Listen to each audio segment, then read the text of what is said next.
have limited powers. We're restricted by Ferndale's zoning ordinance and by Michigan law. BZA is authorized to interpret the zoning ordinance and the zoning map, to hear and decide appeals made by administrative officials or bodies charged with enforcing the ordinance, and to analyze variance requests as permitted under the ordinance. The BZA does not have the power or authority to amend the zoning ordinance or to disregard its provisions or to rezone parcels of land. Changes in the ordinance must originate with City Council, not with the BZA.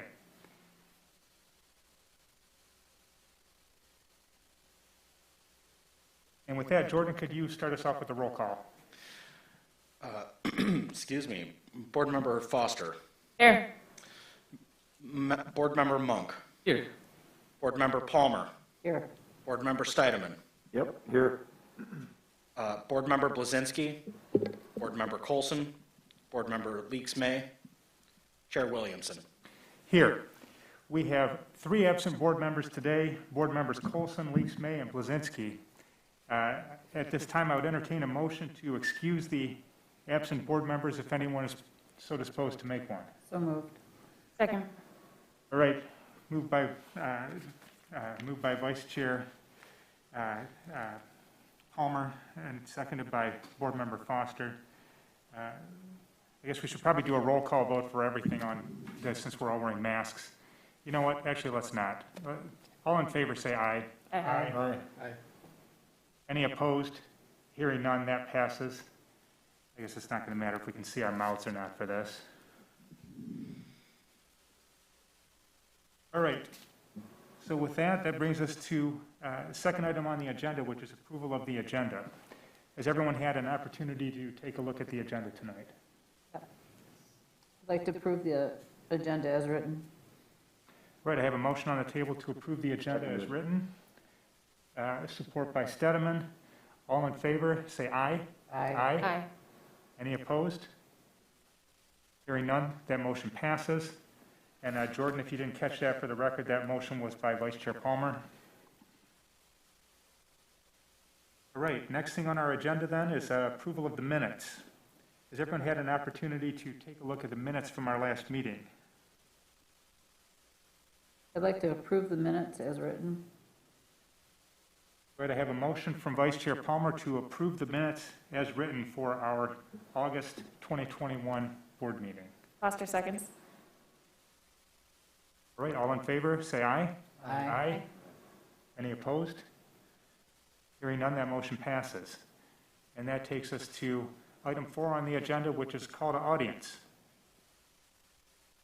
Anyone from the audience who would like to raise an issue with the BZA that is not related to a specific agenda item for tonight is free to come forward. Seeing none, we will move on to our next item on the agenda, which is the consideration of 2-dimensional variances at 475 Wilmington Street. The standard for granting a non-use variance under Michigan law is whether practical difficulties exist that would stand in the way of carrying out the strict letter of the ordinance. That's MCL section 125.3604 subsection 7. In order to grant a variance in Ferndale and under Michigan law, the BZA must find all of the following: that strict compliance will unreasonably prevent the owner from using the property for a permitted purpose, that the intent and purpose of the ordinance will be observed and substantial justice will be done, that a lesser variance would not give substantial relief to the owner or be more consistent with substantial justice to other property owners, and that the general requirements of section 24-426 of the Ferndale zoning ordinance are met. Essentially that the proposed variance won't result in impairment of the supply of light or air or diminished property values, that it would be compatible with adjacent uses, it won't unreasonably increase congestion, won't create a nuisance, and that the plight results from special or unique circumstances and not from a hardship created by the applicant.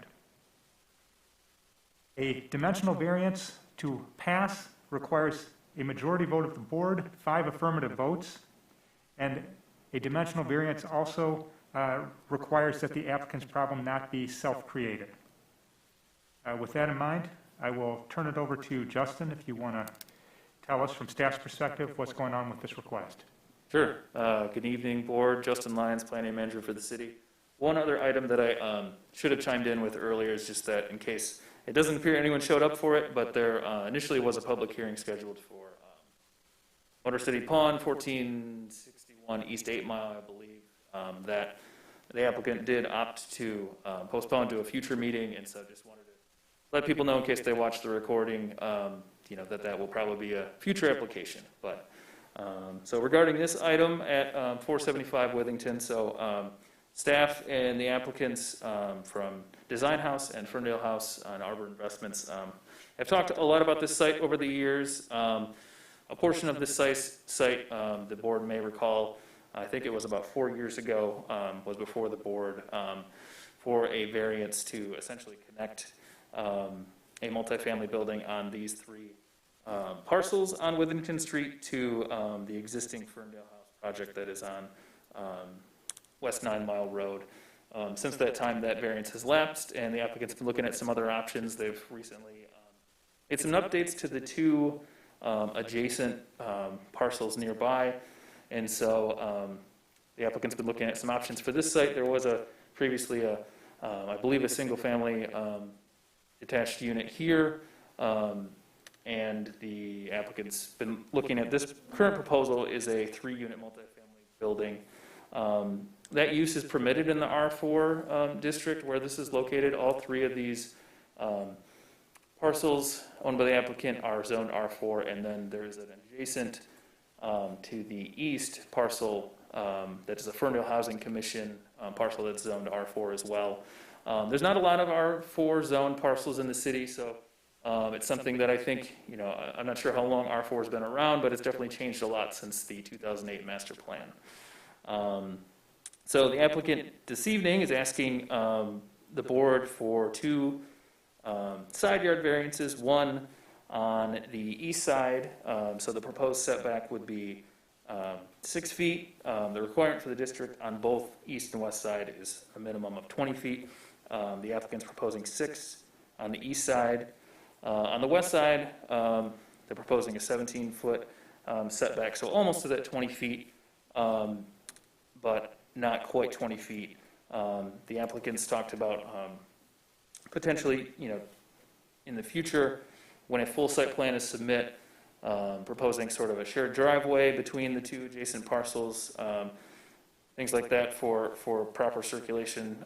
So this is not a fully complete site plan, but just a proposal for the variance requests. The applicant, I'll let the applicant get into like the board criteria, the criteria for a variance that Chair Williamson just read through, but generally the process would be the applicant's here requesting these variances. If the board were to approve one of them or 2 of them, then the Planning Commission would review a site plan at a later time. But in past conversation, the applicant has talked about the limitations of the R4 district for the site. The site is a little bit smaller of a width than some of the other adjacent R4 parcels, and then also some of the existing or an existing tree on site that they're interested in keeping. But I'll let the applicant discuss more, but those are the general highlights. All right, thanks, Justin. Before we move on to the applicant, I want to clarify a couple of things about this property. This property in its current state is an existing non-conforming property for R4, correct? Correct. This is 50 feet wide? Correct. Okay, and the lot width requirement under the R4 description in our zoning ordinance requires a minimum width of 70 feet, right? Correct. So it's already about 20 feet narrower than we would normally require if we were creating a new R4 zoned lot. Correct. And there are 2 parcels to the west of the property. Are those also zoned R4? They are, and I can also pull those up if it's helpful, but they are both zoned R4. Okay, are those properties also owned by the applicant, or are those owned by other? I believe they are, yes. Mm-hmm. Okay. And those have existing single-family homes on them? The furthest to the west, I believe, is a 3 or 4 unit. They're both. Actually, why don't you step up? Sure. Thank you, Justin. I appreciate that. So nice to see you guys in person, by the way. Can't smile, but Yeah, so the two homes, Let me 493. stop you for just a minute, Sorry. just to make sure we get this on the record. Would you state your full name and the applicant that you're here for? In the Yes. microphone, thanks. Gal Karp, Ferndale House, and in this case, the applicant for 475 Wilmington. Thank you. So you were giving us a little more background on the other two parcels to the west of the property in question. So when we purchased, there was 3 homes. The current home, the 475 was falling apart. We tried to look at fixing it and repairing it, but it was literally falling apart. So that was demoed about 4 or 5 years ago. Nothing, right now it's an empty lot. The beautiful tree, I love trees, by the way. There's a beautiful tree that you can see right in between the homes, or the design right there that is still existing. We saved some of the other trees as well. But getting back to 487 was a duplex. It's currently a duplex. We fixed it up, cleaned it up, updated it. It's fully occupied. And then 493 was also a duplex. We fixed that up, and that is fully occupied as well. So Okay, the zoning is really tricky. It's been a little while. I don't know if it matters, but years back, we looked at building 40 units there, which was very congested, and we thought to do it. We did get approval, but, with COVID and, the years going by, this actually, the 2 homes that we fixed up came out beautiful. I don't know if you guys want to drive by or have had a chance to. It looks great. And I think it fits really well in the neighborhood.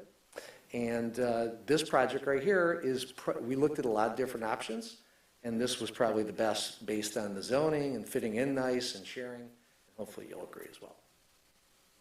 so with this proposal that you have kind of pending on deck for Planning Commission at this point, you're really looking to move away from what would have been a substantially greater density project and build a 3-unit property that's going to be probably more scaled to the existing single-family homes on the street.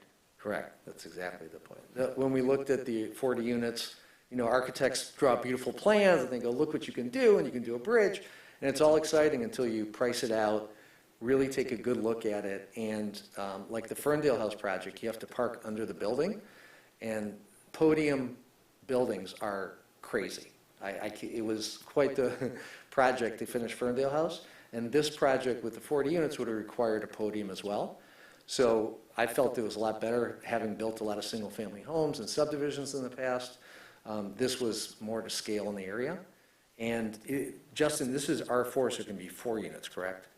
I think Mike wrote 3, but the idea was to have 4, 1 first floor and 1 second floor on both units, but So you're not beyond the R4, So you're looking at up to 4 units up to 4 units. and correct. a formation that will be along the lines of what the kind of sample plan is for the variance purposes. Yes, and the shared driveway with 487, which is next door. It's a pretty wide driveway. We didn't do, there used to be 3 curb cuts, so we sort of wanted to minimize it and add more green space.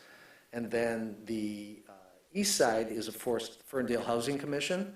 There's a big wall there, and then we saved the beautiful tree, so that's part of the plan. The original plan was take all the trees out, so I'm glad they're there. And then in the south side, which doesn't really affect too much, is the Ferndale House. So that is separated as well. So there's not many options, bottom line, for this lot. It used to be single family, and this is sort of, hopefully meets the criteria. Thank you for that. I'm going to open this up to board members now that may have questions for you. And then we'll do a quick public hearing after we get some questions from the board. Actually, you know what, let's do that now. Just, I do want to have a public hearing, even though I'm not seeing anyone from the public here, just in case. We'll open a public hearing on this at, looks like 7:16 p.m. Justin, did we receive any feedback on this via email or telephone calls? We did not. Okay, with no public feedback coming through the city and with no members of the public here looking to speak, we'll close the public hearing also at 7:16 p.m. And at this time, if you want to stand back up at the podium, I'll open up to the board members for questions that they may have for you about the project. I do. Through the chair, I guess this might be to Justin. I'm not avoiding you, I'm just saying, I think this might be to Justin. Because it's a 50-foot lot, 4 units are still allowed to be there? So the It's a good question. The number of units is based on density per acre. And so I think the density per acre for R4 is 80. right, 80 per acre. So I can't remember exactly what size the lot is. So Not an acre. the final determination would be based on that, but 80 is a lot per acre. I imagine Ford worked, but there wasn't a full site plan submit, just this drawing, these drawings here, so. Well, that's why I'm thinking, I don't believe on a 50-foot lot, even if it is R4, that 4 units on that particular lot, because it is smaller, would be, I guess, in line with what the codes are. So initially, that was my thought as well. Then the nonconformities ordinance, there's a portion that refers to nonconforming lots, and it says that nonconforming lots shall be permitted to be used for a use permitted in the district in which it's located if all buildings and structures meet the schedule of regulations for the district. So though the lot width is nonconforming, our interpretation was that they could still do a multifamily project because it was a permitted use. I understand a multifamily, but up to 4 units makes no sense, even though it's a 3-unit. I just wanted to have a visual of how dense it could get on a smaller lot. That's all I was thinking. So, just wanted to add a comment based on the size of that lot, which is just about 7,500 square feet, and the 80 per acre rule, that would be about 13 and a half. So it's Really? well below Oh, wow. what that would say. And just to add, 13 and a half what? Trying to visualize, Units I'm allowed. seriously, I was trying to visualize, how could they get that many on the if you don't smaller mind, lot? That's all. across the street, there's several houses that have 4 to 6 units. So Right. it's very common on that street. But they were built long before what you're asking for, that's why. The non-conforming uses of what they are now wouldn't have been allowed today. Okay? Yeah, Yeah, a that's lot all. of, lot I'm of things just change, yes. thinking out loud. The other question I had is, when you were talking about a shared driveway, would, Justin, again, would that eliminate a side setback?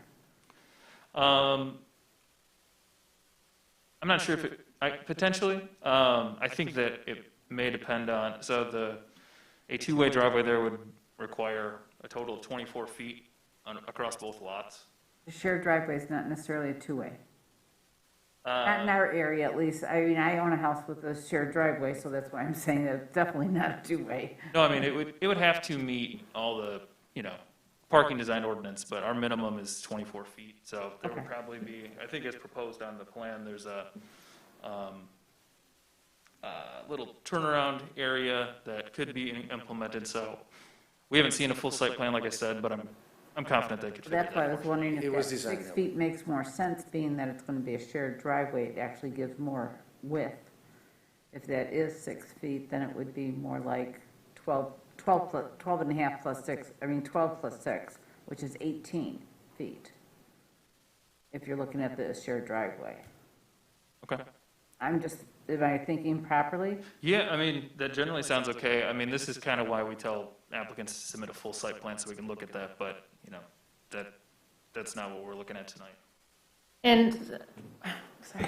Well, the side setback is what I'm talking about. Okay. So, Well, just to add, the east side setback is going to be 14 feet. It's just a 6-foot relief. So on the east side, and the other side, the west side, the architect has a 3-foot relief only. So instead of 20 feet, it's 17. But if it was half the shared driveway, it would be additional 12.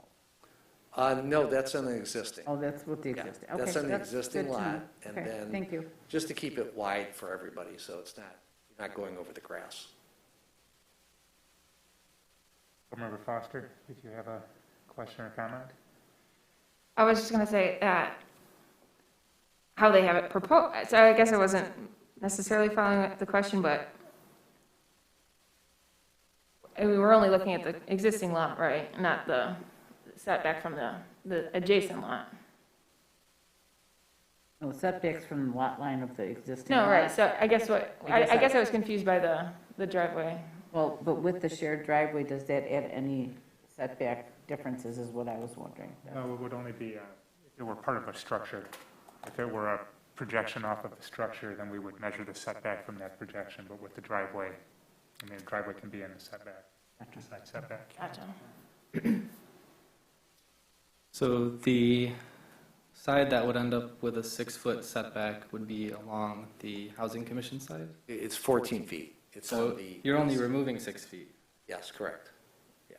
The tree is there, so the tree is probably 2 feet off the wall, and the tree's probably 24 inches wide, so it's beyond that. So if you look at, I don't know if you want to go back to the other page. Yeah, it's 6 feet there.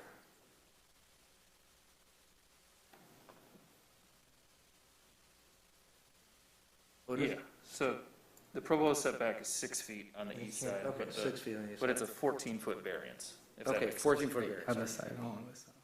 You wrote it the other 6 way. feet on this side.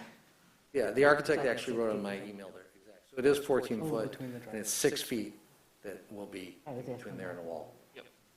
Okay, that's helpful. You were confusing me for a minute. Yeah, he wrote it the other way in my A email. proposed I 3-foot apologize. setback is different from a proposed setback that's 6 feet. Much different, yes. Right, further questions from board members? I'm just, sorry, my mind's churning on something. I'm hoping you can straighten it out. If I recall, I believe this address came into Board of Tax Review, correct? Because the house is torn down so it could be accessible to build Ferndale House? I don't recall we ever went to the tax review. I If we ever did. have a memory of that once the house was gone, the quote, property being worth a lot less, which it was. So the taxes should have been lowered for that property in the meantime. I also, the other thing I'm turning on is, we approved a variance for Ferndale House in order to connect two properties that would have had to have a space between them. Does anyone recall what that variance we allowed was? All right, Justin, what do you know on that? I was thinking that same thing, Mike, thank you. Wasn't that something the planning commission did as opposed to BZA? It was definitely here, because it's like the one thing I've regretted, because we made a variance allowance for a corporation that we never made for any person that's come in as an individual citizen the entire time I've been on this board. And I remember churning on that a few times. So I don't remember the exact details, but I remember there was something with this area.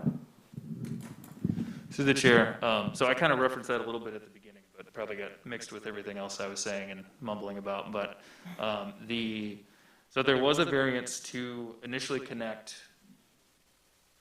Ferndale House Phase 1, we'll say, and then there was a Phase 2 where the building would connect. There was sort of a bridge that connected the buildings within the building, right? But you're saying phase 2 is these 3 houses and it never got built? Correct, and so the variance expired. Okay. Since that time, Okay. I think it came to the planning commission 2 or 3 times with other site plans that were approved, but the applicant's now saying they'd like to shift to this smaller proposal. I think the last site plan that was approved. So we apologize for the confusion. See, that's what I was saying. Architects draw these crazy things. They look how cool it is, and they send it in, and we're like, that's not gonna work. Okay. That, we abandoned that several years ago. Yeah, it came before the boards, but ultimately there was, and it got approval at both boards, both BZA and the Planning Commission. But then I think everyone, it sounds like developers included, started to reconsider whether it was actually going to be a smart thing to do to connect these buildings with this bridge between them. Okay. And in the meantime, the 2 existing parcels or buildings have been refurbished, and they're gonna leave those alone, so we're only talking about the 1 lot. Correct. That just happens to be smaller. And that's where that's why you're asking for the variance in size. Yeah, are we allowed to even build a single-family house to replace that's where this Yes. sort of came up. You could build a single-family Sure home. you can, yeah. One question I not what have, the architect actually, for No? Yes, Well, because it's R4? correct, so because it's R4, it would not be able to be a single-family It detached could be home. a 2-unit, though. No, actually, under section 24-362 subsection B, our single families are not permitted in R4 then, Correct, that's, yeah. okay? Yeah. So that doesn't even apply. But a 2-unit, That makes it even more problematic, actually. would a 2-unit create less of a setback issue? A 2-family isn't permitted in R4 either. So Oh. there's very limited number of uses Okay. in R4, so This really is- multifamily buildings, you could do a special land use for, single-family attached or a townhome. And then there's a number of assisted living and some other uses, but, I think all of those would have a challenge on this type of size of site as well. This isn't this also the little section, there's a parking lot at Ferndale Foods on the west side, and also the funeral home, right in line with this. And on the east side is the parking lot and then the building for Ferndale Housing Commission. So this was always sort of a quirky, strange spot. We talked initially about rezoning it, and then, so it's come, so bottom line is, hopefully we come up with something, because right now it's vacant, and we're open to whatever ideas. So that's a good point. So it actually seems like this would be a case of rezoning. It doesn't seem like the site is suited for the existing zoning. It seems like that potentially when the site was zoned, it was probably anticipated that these lots would be adjoined or something of that nature, that this, so it sounds like we have in the past considered rezoning. Where did that lead? So through the chair, when staffs talked with the applicants about all of the options, rezoning was one option that was mentioned. The applicants preferred to go this route, but that was an option to consider. But ultimately, this was the first option they chose. I should not say first option, but there were many other different plans looked at and stuff like that. But at least for this particular project, that's where we are. Honestly, the first, if I recall, 5-6 years ago, we thought maybe rezoning was the best. At that time, it was discussed with planning that probably can't happen because it's so small. It was only just those 3 little homes.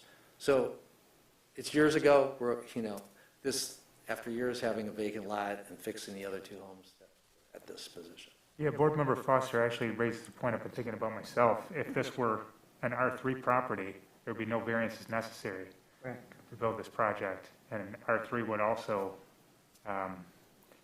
you would have, if all 3 of them were R3 properties, you would have a couple of existing non-conforming, I think, with the 2-unit buildings on R3 properties. But then you also wouldn't have the issue of spot zoning on R3 in the middle of some R4 properties. Yeah, it just seems like it would eliminate the entire need for variances. Well, and of course, those houses were built long before the Ferndale house was there, or even the Ferndale housing. So I remember when there were houses all along there. And typically speaking, our lots closer to Woodward have been 50 feet wide.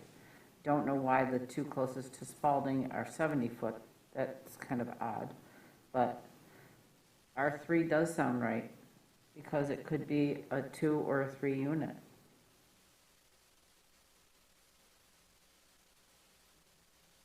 Makes sense. Through the chair. You can build up to 4 stories on an R4, correct? 60 feet? That can be 4 stories? Correct, if you can park it and meet all the other requirements. I think, for one of those lots, I think it'd be tough. So if you build 4 units stacked on top of each other, does it fit in the space? There's a whole lot of other factors. I wouldn't want to say without looking at a full site plan. It really depends on building materials and how they design it, setbacks, all those sorts of things. Well, I'm just wondering if it's possible, because I didn't see what the width of the entire property, what was the width of the entire property? It was 50 feet? 50 feet, and the other 2 lots are 50 feet. So it's got to be 20 on each side, so it had to be a 10-foot wide building, which obviously doesn't make a lot of sense. But that's in the R4. In the R4, yeah. To the applicant, if this was denied, is there a backup plan to tear down those other houses and build a bigger? I would assume not, but I'm just asking for curious. We initially looked at that over the years, and over the last 2 years, just getting people to show up and do stuff and do the podium, and cement went up and lumber went up. It became like just a fiasco. You can't get anything done. So that's what we said, let's get these rental units like they were before, make it look really pretty, give some, relatively affordable housing right there, and that was the idea.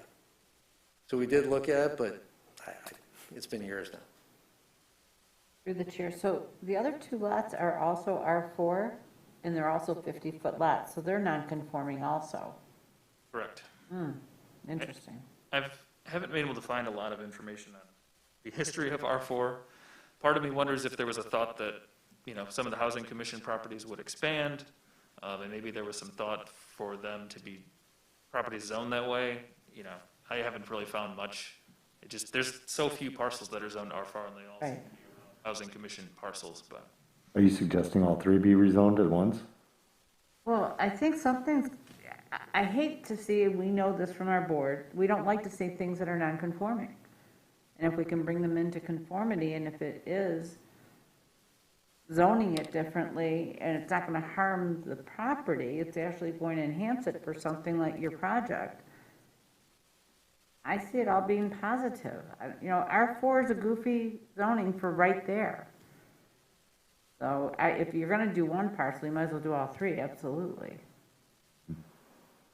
It seems to me that the intent was that, especially with knowing that the properties were 50-foot lots when they were zoned R4, and then requiring the 70-foot lot, that if those were to be redeveloped, that they would be conjoined so that we could build a more cohesive development. Absolutely. Right, I agree, because otherwise, they're all immediately non-conforming as soon as they're rezoned R4 with that 70-foot width requirement. And that means that they're also immediately non-buildable if anyone were to do anything, aside from join them together. So why would the city make more building or more lots non-conforming by zoning it R4? Did they not realize what they were potentially creating there? I think that's actually the question that Board Member Foster just answered, Yeah. was that there was anticipation. Oh, no, I get that, but I'm just saying it's very, well, I still say that we're being told, we don't like the idea of making things non-conforming. So with the master plan changing back, and you said '08? I'm not sure if that's when these parcels Oh, were okay. rezoned. Yeah, There was a this- lot of zoning this- changes back then, but But actually, those could have been when the housing commission went up, and that was many years ago, so yeah. It was, I don't know why they did that. They were all owned by Mr. Spalding, or Mr. Curtin, excuse me, for years. Well, Not I think that- 475, it was. Not 475? no, He had the other She lived there two. for like 50 years. Gotcha. And while we were building Ferndale House, her son-in-law came to see us and said, listen, my mom is here, she's older, I'm sorry, mother-in-law, and please buy her out so she could move somewhere else. Gotcha. She was all noise. We weren't intending to ever, so this is years later, we're just trying to figure something. And this is perhaps a conversation for another time, but I just want to speak to the comment about not wanting to make things non-conforming, because I think that, especially with the updates to the master plan that are pending in the works currently, and the potential zoning amendments that will happen thereafter, is that once we have the vision with the master plan update, we'll make those zoning changes based on where we want development to be, not necessarily based on where development was. So there is the potential that there will be non-conforming lots and potentially more non-conforming lots.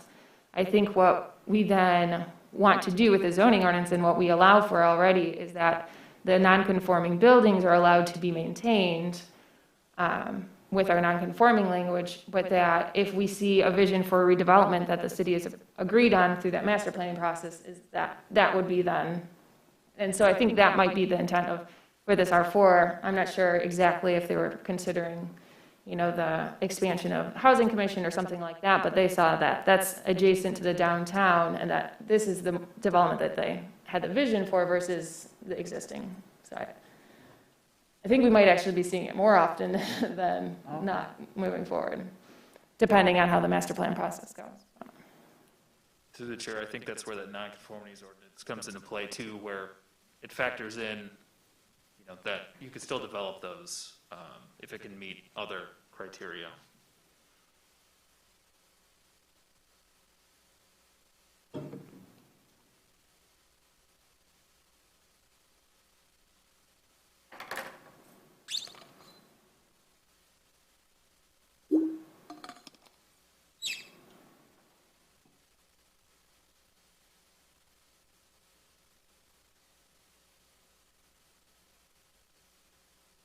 Well, I have to ask, Justin, is this considered a hardship?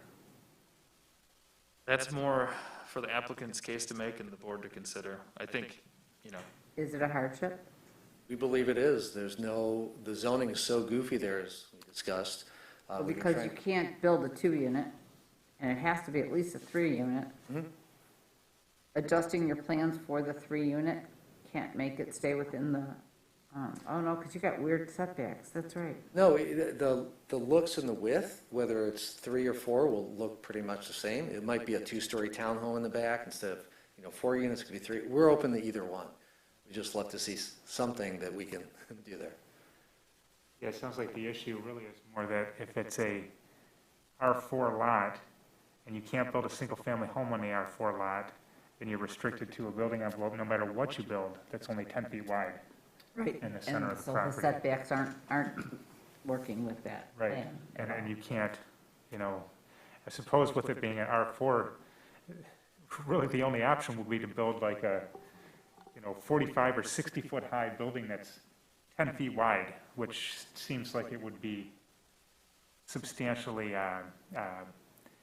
not in compliance with the neighborhood. Not even row houses are. Yeah, pretty unusual. So I guess what I'm concerned about, oh, sorry. I was just gonna ask a quick question. If they were to merge the property with the one they still own, right? You didn't sell the other property off? You own it, right, and rent it? Yes, yep. You were to merge it, could they basically build a house right next to it, like a duplex? So that now, all of a sudden, you only have to worry about one side as a 20-foot setback, and the other side could literally be right up to the other house? Or modified somehow? We did discuss that too, and we couldn't merge the lots either. Remember, we talked about moving lot lines. We went over so many different options because Why of this couldn't strange you zoning. merge the lots? That was, if that's what the intent possibly was. is that a question for me? Yeah, I think so. I can't tell you, there's been a bunch of different options on this site. The most recent conversations were you could go for a variance, you could go for a rezoning, and R3 might make sense.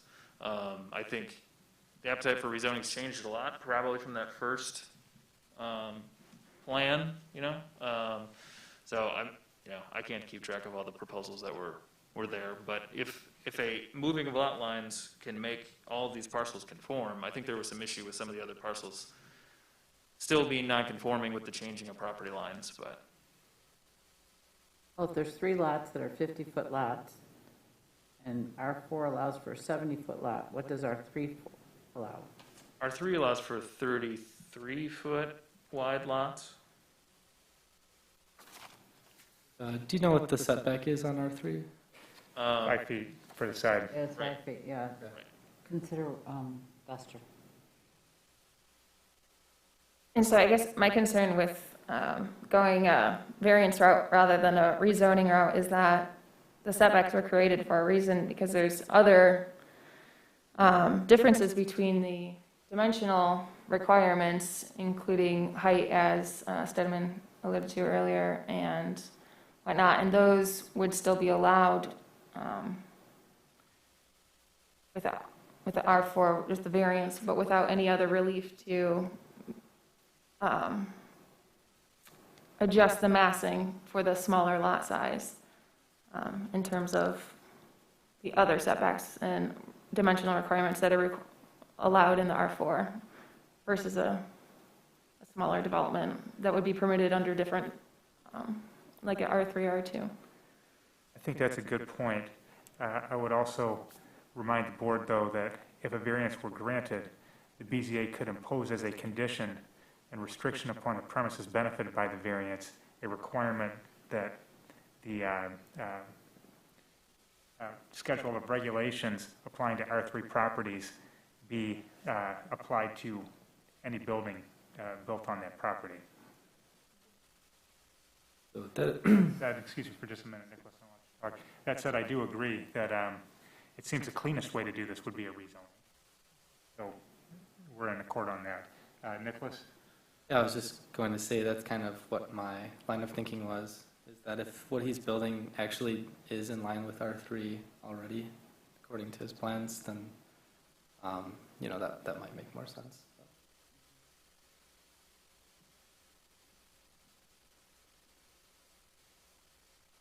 Through the chair, you've been on the planning commission, and obviously you too. Have you had other properties rezoned? Since I've been on the Boarding and Zoning Appeals, I'm not a part of that, so I don't know. We've actually had quite a few already this year. Justin, you have a running count? There's been at least 5 in the past 12 months. And a lot of them are actually going from like a R1 or R2 and upzoning to like a R2 or R3. So I don't think, And are they in the downtown area? adjacent, Okay.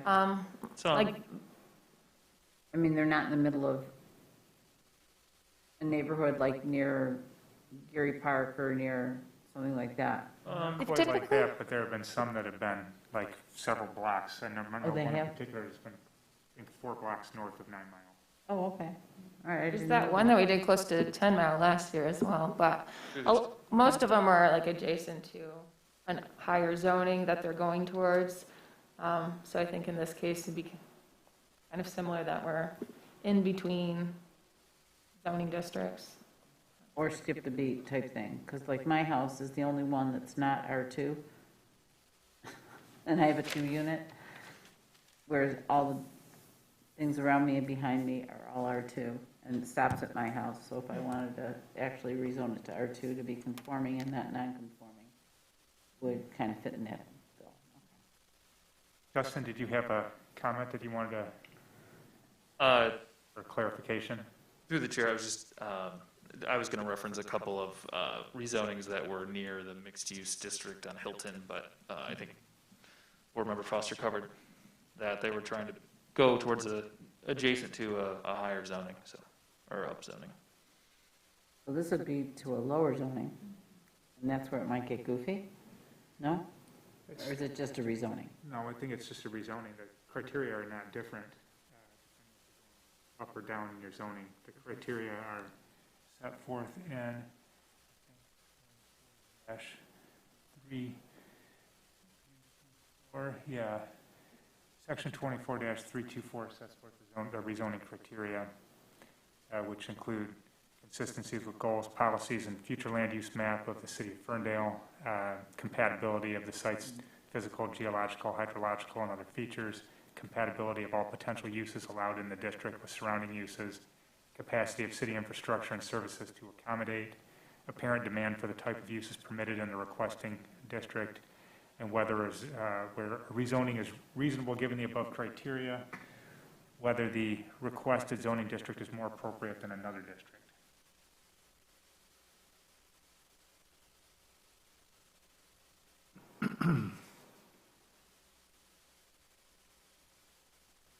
Based on, through the chair, based on the circumstances of this site, I think that it would be a easy case to be made for a rezoning to become more to compliance. Like So your at that example. point, though, would it be all 3 properties or just this one? I think that it would be possible just with the one, if that were to cause more issues with the other properties. Through the chair, the other option could be that the planning commission could just direct staff to rezone these 3 parcels and Then it would That way. come It into just- conformity, that's all. I think it's smart. just sort of planning commission preference.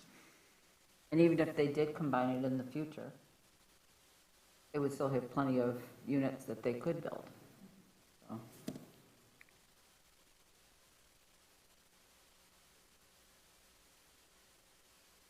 I think that since we are doing the master plan update currently, it might be of the opinion of the planning commission that we would just look at the case in hand and wait to do the general rezonings once we know the vision of the master plan, but I could be wrong.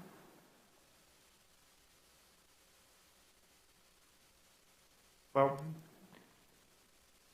what we have before us is a request for variances. We can't tell the applicant which route the applicant should take. The applicant has come before us with a variance request, so I do think we need to go through the different standards for the variance requests and determine whether these standards are met. So let's take a look at First, which is whether the action proposed will impair adequate supply of light and air to adjacent properties, increase the danger of fire, unreasonably diminish or impair established property values, harm the environment, or in any other respect impair the public health, safety, comfort, morals, or welfare. Do any board members have thoughts on this? I am of the opinion that it doesn't necessarily meet many of those items, but On the negative part. it's a fairly open area, actually. So I don't feel too strongly about it. For clarification too, the standards that I'm going through here are the standards from section 24-426 in the zoning ordinance. Any other thoughts on this first requirement of 24-426? I think in terms of safety measures, we're typically looking at like a 5-foot setback to allow for fire safety and whatnot. So I don't think that this variance would negatively affect health and safety in that way.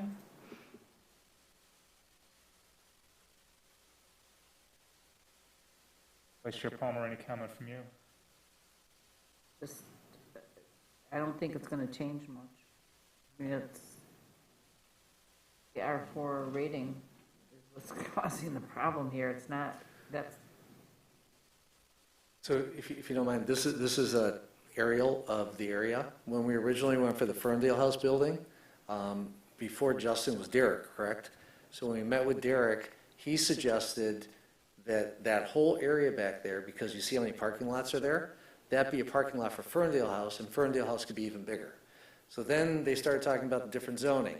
And then we're just trying to follow what the city recommends that will fit in there, that meet some criteria. So you can see parking lot, parking lot, parking lot. And these three, this little area was the only area that had these non-conforming homes, which is R4. I don't know what the funeral home zoning is, but Ferndale House is general business, right, whatever? Central Business District, and so is the funeral home Yeah. in the urban flex sub. So it was such a small area, if I recall the conversations, it was really, it was, rezoning did not make sense at the time. That's what we recommend. We would have done it day one, like you said. You know, like, why don't we just do R3? We had 2 rental homes there, rebuild another one, and that's it, we're done. But years went by and there was no good, option. And this is where we're at. Otherwise, we have worthless property. And the only reason we bought it in the first place was because, one of the residents requested so they wouldn't be interrupted by, the building behind. But you could build the same building in an R3 zone. yes, you can. And you'll have easier setbacks. Yeah, we would have been happy to have rezoning, but they said, no, we can't do a rezoning in that area. We went over this so many times. There's years of discussing this. It's not your faults or anything, but I'm just saying, that was the first idea. Because that was the only little spot that was the R4, which didn't make sense. And you brought the rezoning up to who? Talked to planning many times. Oh, okay. To the chair, I'm happy to provide any response to that as well. The last conversation was also recommended to rezone to R3, and the applicants chose this option, so don't really want to debate history, especially stuff that I wasn't part of. We're open to either one. I'm just saying we did look at several options.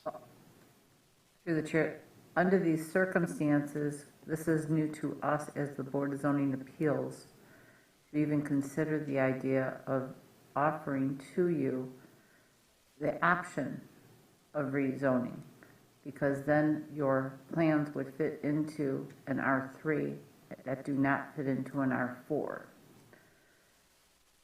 The architect. This is all new to me. You said that you talked about rezoning before, so this is like day one, I'm learning this. Most of it is the architect, designing and meeting with the engineers and speaking to planning. I'm not involved in day-to-day because that's what they do. But we're open to whatever. What is the rezoning process for one, lot, one house? Does it take months? How much does it cost? I mean, it goes to city council? Can all the neighbors show up and say we don't like it? And then it's rejected? then they can rezone. I mean, there's a lot of applications to, as you know. So we're open to whatever makes sense. There are a lot of multifamilies in that area across the street, basically. Right, but as we said, they were done years ago, and now they're not conforming anymore. I don't know that. I don't know that Oh, they're yeah, not. there's no parking on site in most of those. No, but I'm saying that the lots, I don't know that they aren't zoned R3. I don't know, because they were actually built as 4 units, most of them, maybe a 5 unit here and there. Yeah, I mean, most of that predates any of the zoning It ordinances. does, that we're talking okay, about here. gotcha, okay. Yeah, the rezoning criteria are in section 24-324 of the zoning ordinance. It does look like the rezoning criteria would not be difficult for your property to meet. That said, it would have to go to planning commission, and then it would have to go to city council after planning commission. To the question of, whether there's going to be neighborhood outcry, well, I can say that you probably see considerably less of that than with the initial proposal for the property. In fact, probably a lot of residents that were unhappy about your initial proposal for the property would be very supportive of what you're proposing to do with the property now.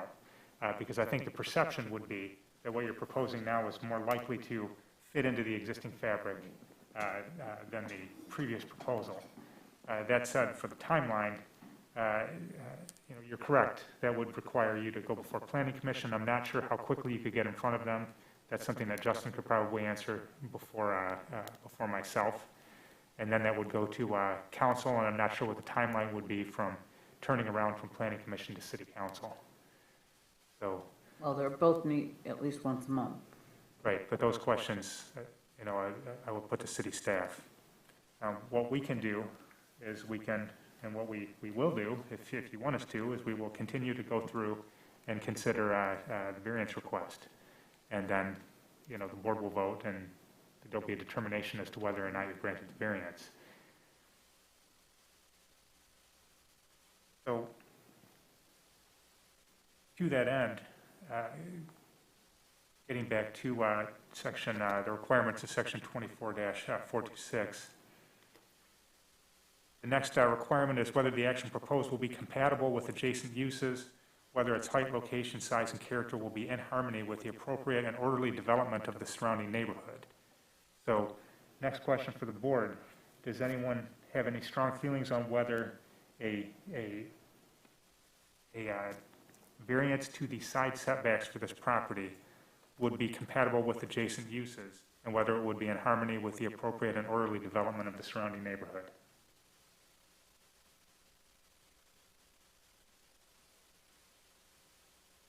Fetterman, let's start with you.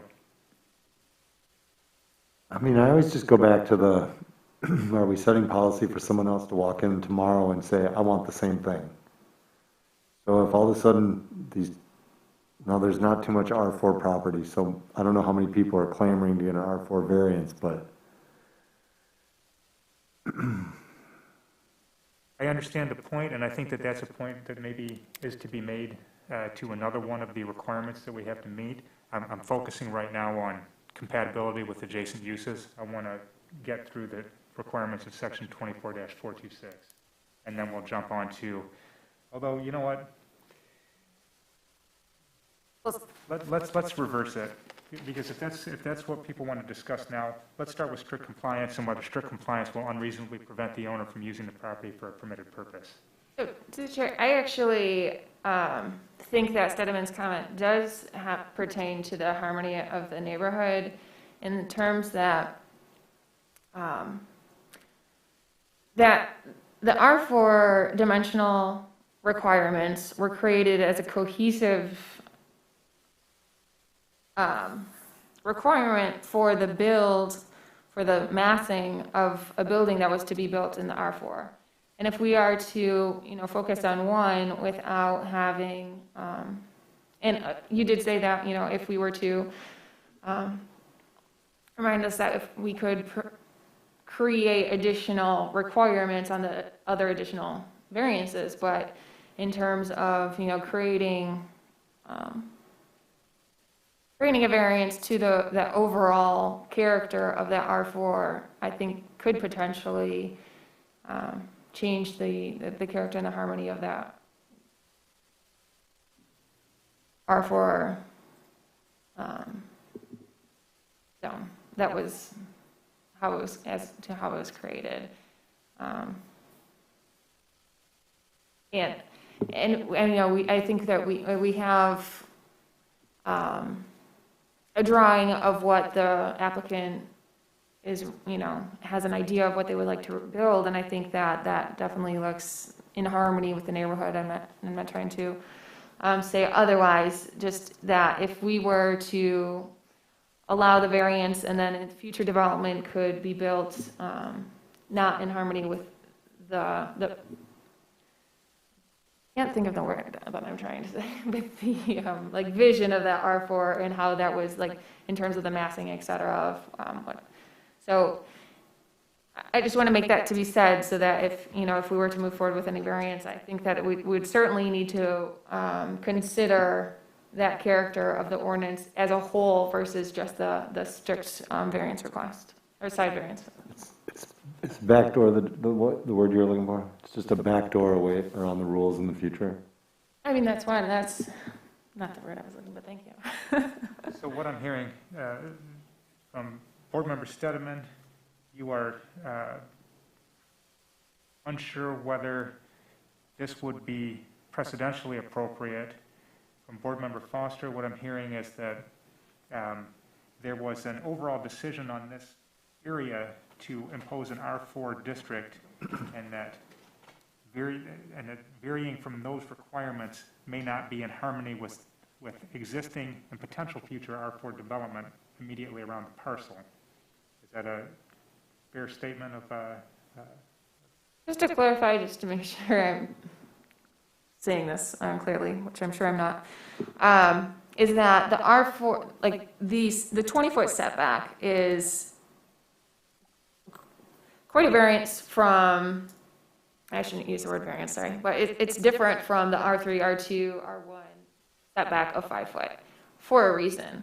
It is part of a cohesive dimensional variances put together for the R4. And so if we're only looking at that side setback, it is taking away from what the R4 was designed to be. And if we're only looking at that, we're taking away from that cohesive, deliberate designation of how that massing was to be in the R4 district. And I guess that was the point I was trying to make, if that's any more clear. Board Member Can I Palmer. any clarify that? Because when I hear you say that, I feel like what you're saying, oversimplified, I guess, is that they had a plan. At some point, people were going to come up against this wall of the plan, and the plan was going to force people to have to conform to what the city wanted. So, you know, the company tried to do a good deed. They bought this house off this elderly lady. It was a benefit for them as well. They tore it down. It allowed more access. They could move all their heavy equipment through there. And I do remember that story. Definitely, they were in a Board of Tax Review. But now, they're kind of stuck. So maybe at the time, they didn't know what was going on. Now they're running into that wall of what was planned.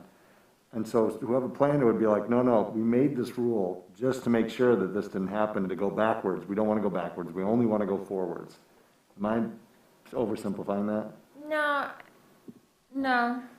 Sorry, I guess I'm not being clear. So more so like if you were to look at the overall dimensional requirements of the height, the front setback, the back setback, and how many units, and like the massing of the building, that is different from in the R4 versus the R3.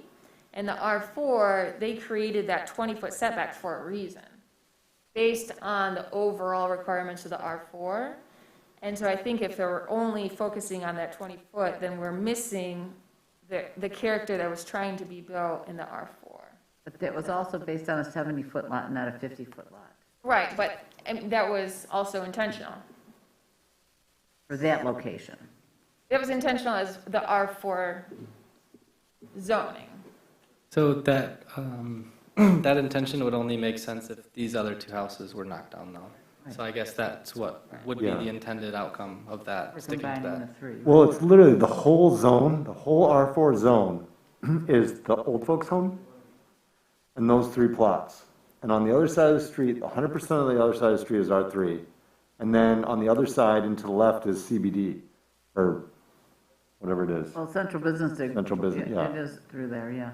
So like literally, it's just those 4 properties and one happens to be the, you know, the retirement home. So Are you talking about Ferndale housing?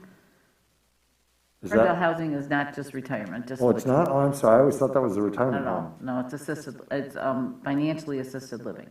Oh, gotcha. Okay.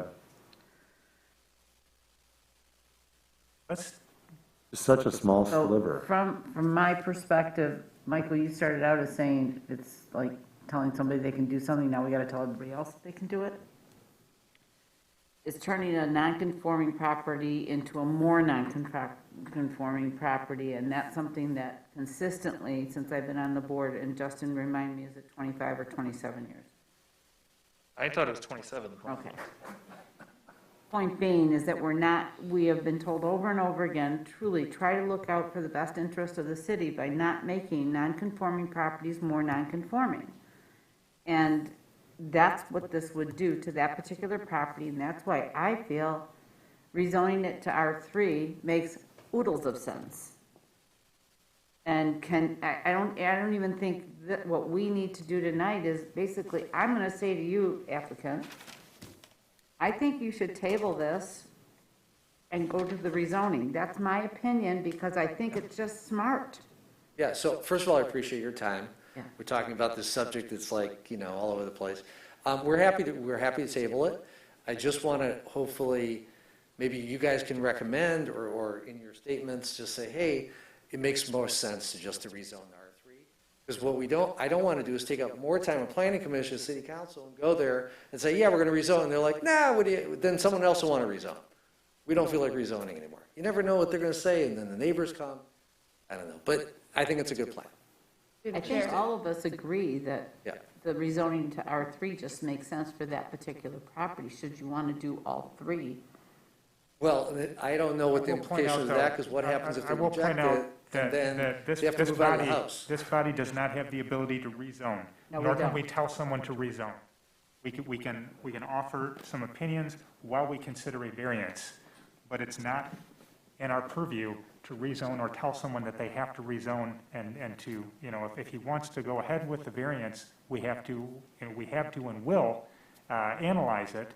That said, if the applicant, you know, in light of the comments, which are that it does sound like a lot of board members do think this is likely a good candidate for rezoning, that may be a better option, you're welcome to do that as well. No, let's And- table it. I mean, you know, you've been here. I appreciate your conversations. They're all well thought out. We've tried a lot of different things, but hopefully the rezoning will actually go through. And Through then the we can chair, do something. And I know it's not your board who does it, but So I just, in case you weren't aware, I am the planning commission liaison, so I also sit on the planning commission, so I'll be certain to relay all the conversation that we've had here to the planning commission for their benefit. And if I can't make the meeting, typically our planning staff will also relay that information. So. okay, good. So let's table it and we'll try to rezone and we can walk outside and get our masks Then it's off, right? tabled, and then if rezoning doesn't work out, then the applicant can come back and we can revisit the variance request, and then he doesn't have to pay a different fee or, Right. you know, resubmit or be barred from resubmitting or anything along those lines. All right, we appreciate your time. In light of you requesting that this be tabled, we will do that. And You it's have a not motion to withdrawn, table, it's just right? tabled. Motion to There's a table. big difference, okay. Yeah, I can't, Stedeman, you're suggesting that we need a motion? I actually want to ask, have we motioned to table items, or have we just allowed the applicants to table items? I can't recall which we've done. I'd be happy to double check minutes of past meetings if you'd like, but my recollection is that if the applicant requests to table their request, then it's just done as long as the board agrees. That's my recollection as well. I don't, you know, it's the applicant's application. We're going to let them Right. exert control over their own application. Exactly. It follows that you can't force someone to do something they don't want to do. Right. So if an applicant no longer wishes to proceed with something they've previously submitted to staff, then that's their prerogative. I don't remember us ever motioning for something. Yeah, I know we've had the discussion before when people have tabled things, and I feel like in the past we've leaned towards just allowing people to table without requiring a motion. It would require a motion if the board wished to table an application for the board's own preference. If we wanted to have the city attorney look something over, or have city staff Absolutely. get back to us with something. Absolutely. Yes, Understood. that would require a motion. Okay, thank you, Jordan, I appreciate that. No That's problem. helpful. All right, any final comments from board members as this is being tabled? Any final, advice or words for the applicant? I love your plans. I do. I think it's a pretty building. I actually walk by there every single day before bed, so I definitely think it fits into the neighborhood. It looks better than what's currently going on there. And I also am not necessarily for another megastructure in place of those homes, so I think it's a good compromise myself. So. I thank you for your time, and I think that Planning Commission, through Board Member Foster, who's also a Planning Commission member, will be made well aware of Planning Commission's or Zoning Board's opinion as to whether there should be a variance or whether it should be rezoned.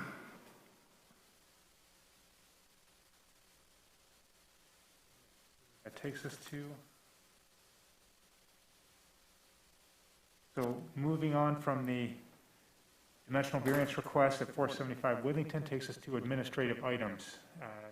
Justin, do you have any administrative items for us tonight? Just a few.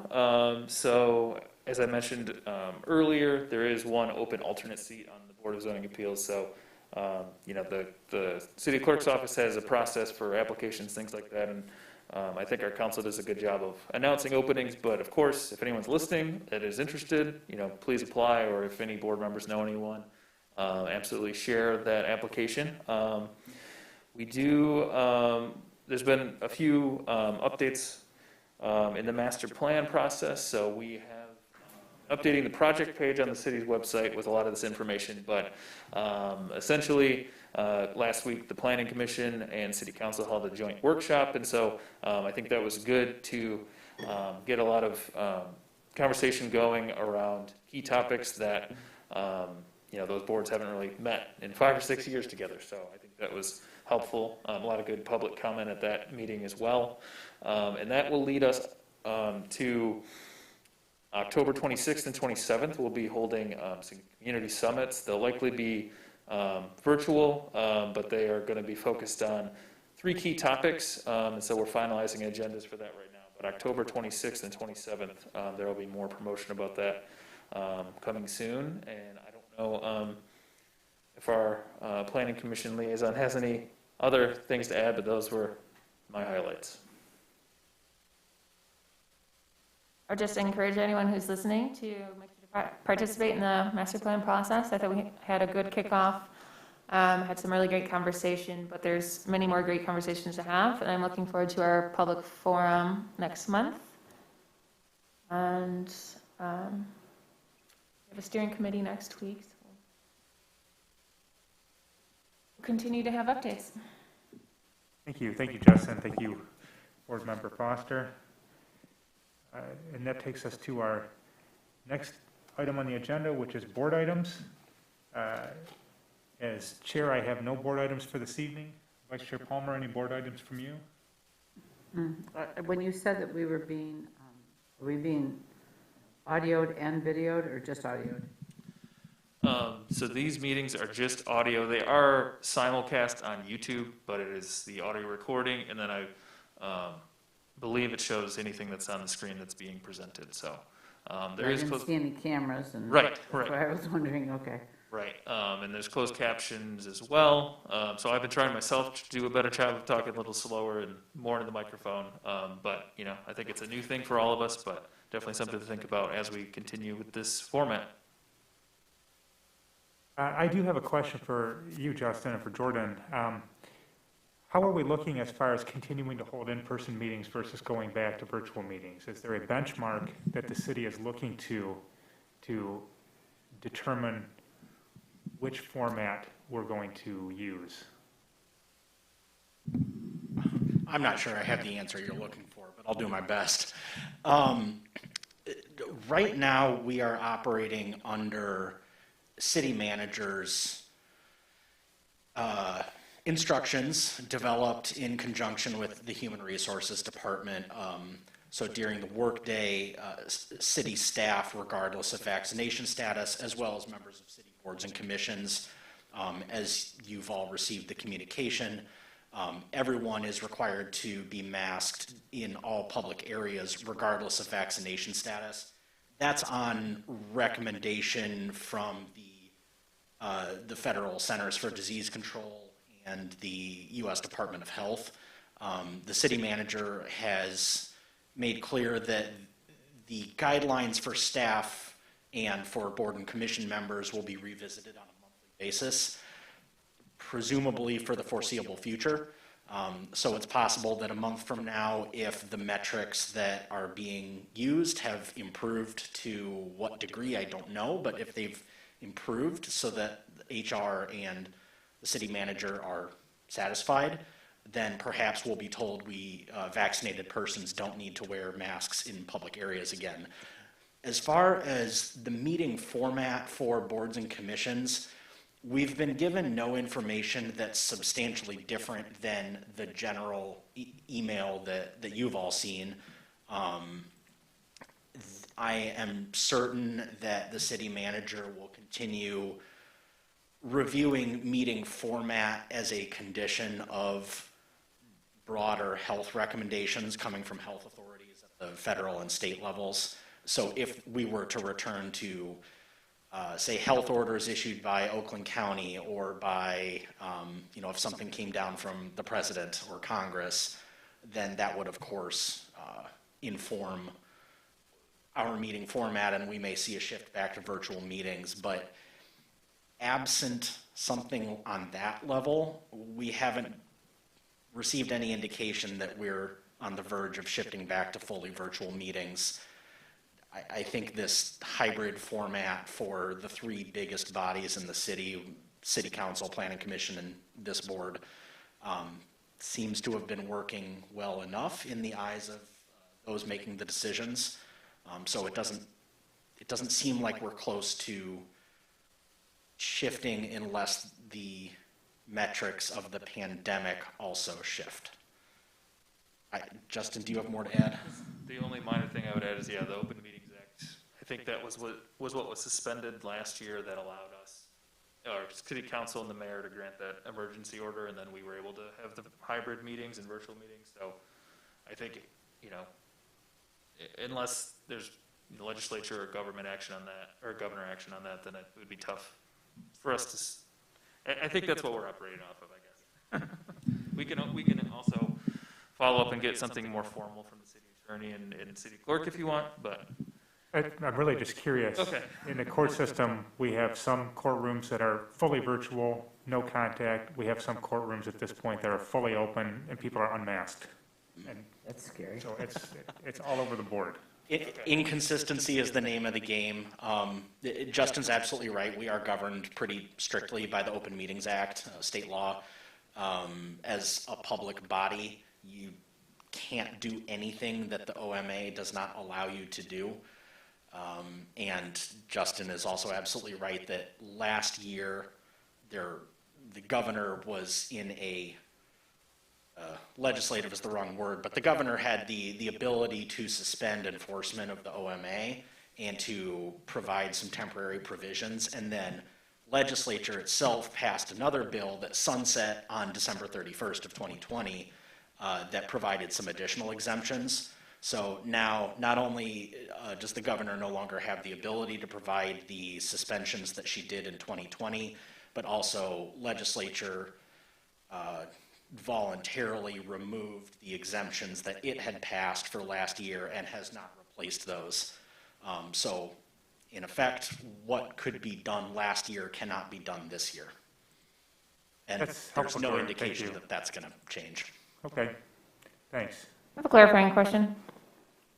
You said that the three largest bodies had the hybrid, but we don't have virtual at this meeting, correct? Yeah, so each of the three largest public bodies at this city have some sort of extra component beyond just being in person. Oh. City council has the most. They're the only one that has retained the two-way participation. So residents are still able to log into a city council meeting via Zoom and provide public comment via Zoom. That's no longer possible for anybody other than city council, but they elected to maintain that functionality for themselves for, well, they're the ones that made that decision. You'll have to ask them their reasoning. Planning Commission is one step below that. Planning Commission has continued to broadcast video from this room's cameras as well as the audio stream. It's broadcast through the city website, simulcast on YouTube. It is no longer broadcast on Zoom, and residents may view or listen to that meeting, but there is no option for remote participation. So since Zoom is no longer used at Planning Commission, if someone wants to participate in Planning Commission, they have to be here in the room to do so, or send an email or call Justin. This board, the Board of Zoning Appeals, is one step below that. We're still broadcasting audio and broadcasting video from the presentation computer, but we are not broadcasting video from the room's cameras. All other boards and commissions in the city have none of that. No audio broadcast, no video broadcast. If you are curious what's going on, meet them at their meeting room. Thank you. Thank you, Jordan. Any other final questions or comments from board members? All right, hearing none, we will adjourn at 8:20 p.m. Thank you.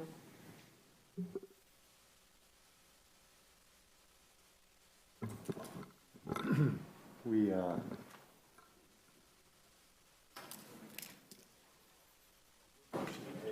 That's what they told us, that the zoning wasn't going to happen, rezone wasn't going to happen. What's that? That's why they did this.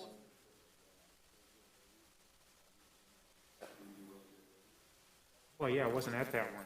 I have no problem zoning the other two lots too, but I can't. All of a sudden they say Wasn't here to no, vote. and then they tell them to move out. I mean, then we have to call. Well, No, we, I won't stay till midnight.